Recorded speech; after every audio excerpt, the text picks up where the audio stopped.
下面，让我们欢迎来自印尼的 Steven Andrew 亮同修与我们分享，通过心灵法门三大法宝，孩子学业有成，自身事业顺遂，车祸之后身体神奇痊愈，观世音菩萨有求必应，诸事心想事成，让我们掌声欢迎。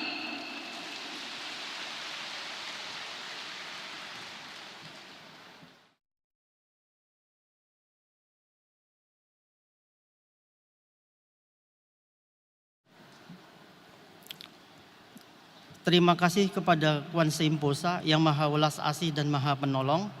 Terima kasih para Buddha Bodhisattva dan para pelindung Dharma. Terima kasih pada Master Lu Chun Hong. Saya Stephen Andrian Leong, umur 52 tahun. Saya mengenal Sing Ling Fakmen dari seorang teman di Jakarta.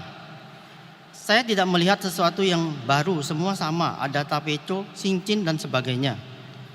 Saat itu saya hanya ingin tahu tentang Xiao Fang Tzu, karena saya ingin membacakan untuk ayah dan kakak saya yang sudah meninggal di tahun yang sama, 2016.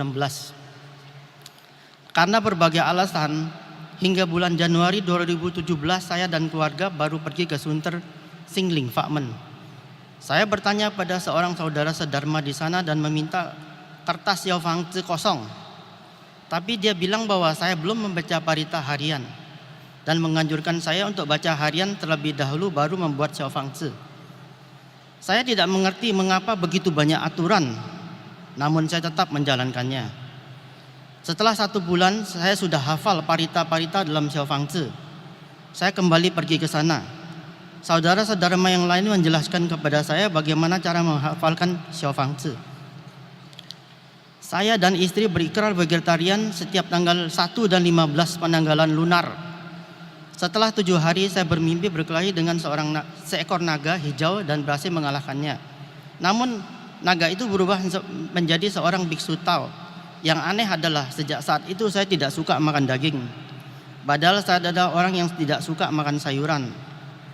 Saya coba memakan daging, hasilnya saya muntah karena merasa jijik. Sampai suatu hari istri saya memasang altar dan mengundang gambar bodhisattva ke rumah. Saya segera ingat ternyata biksu Tao dalam mimpi saya adalah Nancing Posa, sesuai dengan gambar rupang.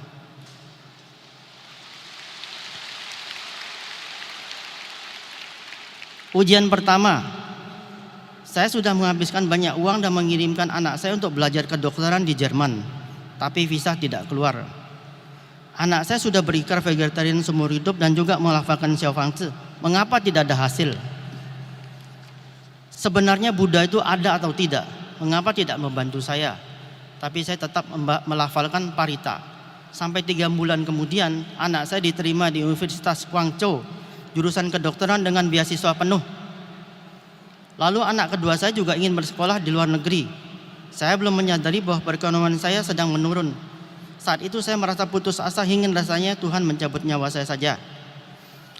Rumah dan mobil tidak laku untuk dijual. Dalam 3 hari, dalam 1 minggu, saya terus mencoba menghubungi totem master. Ingin menanyakan permasalahan hidup saya. Setiap kali, 300 kali lebih panggilan tetap tidak tersambung. Hampir setiap minggu saya menelpon, bahkan setiap bulan mencoba tetap tidak tersambung. Saya berpikir, Posa, kalau menelpon master saja begitu sulitnya, bagaimana bisa menolong saya? Suatu hari saya mengalami kecelakaan sampai tidak bisa bangun. Setiap bergerak tubuh dan tulang saya sakit luar biasa. Di malam itu juga saya ingat untuk menghafalkan tapeco sebanyak 108 kali sampai tengah malam. Besok paginya walaupun saya bisa bangun, walau tetap saja merasa sakit. Saya lanjut melafalkan begitu sampai 3 minggu dan sakit saya sembuh total tanpa diobati.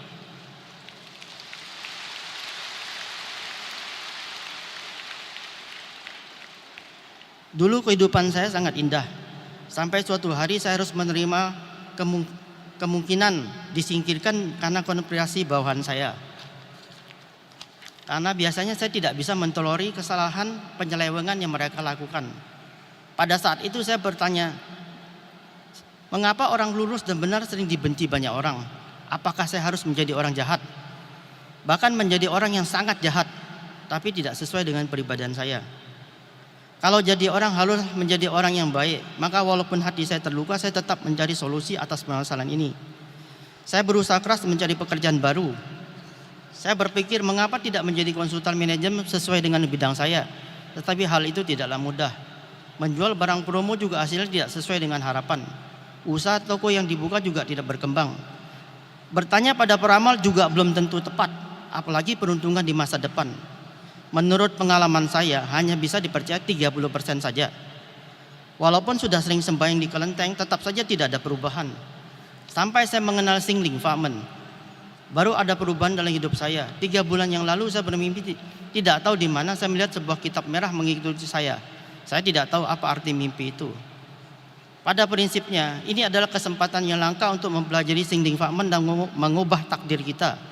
Namun harus diingat, melafalkan parita tidak mendatangkan kekayaan uang, hanya akan menghindarkan kita dari karma buruk. Walaupun Xiao Fang Zi hanya selembar kertas kuning kecil, namun memiliki kekuatan yang luar biasa. Asalkan dilafalkan dengan tulus dan konsentrasi, melakukan kebajikan setiap saat pasti ada hasilnya. Kemudian saya kembali ke Kuan Yin Tang berkelikar vegetarian seumur hidup. Ajaibnya, tak lama saya mendapat pekerjaan dan anak saya juga bisa ke Jerman dengan lancar.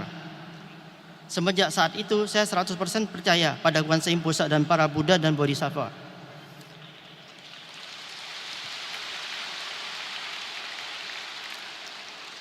Pesan saya pada semua hadirin, janganlah putus asa.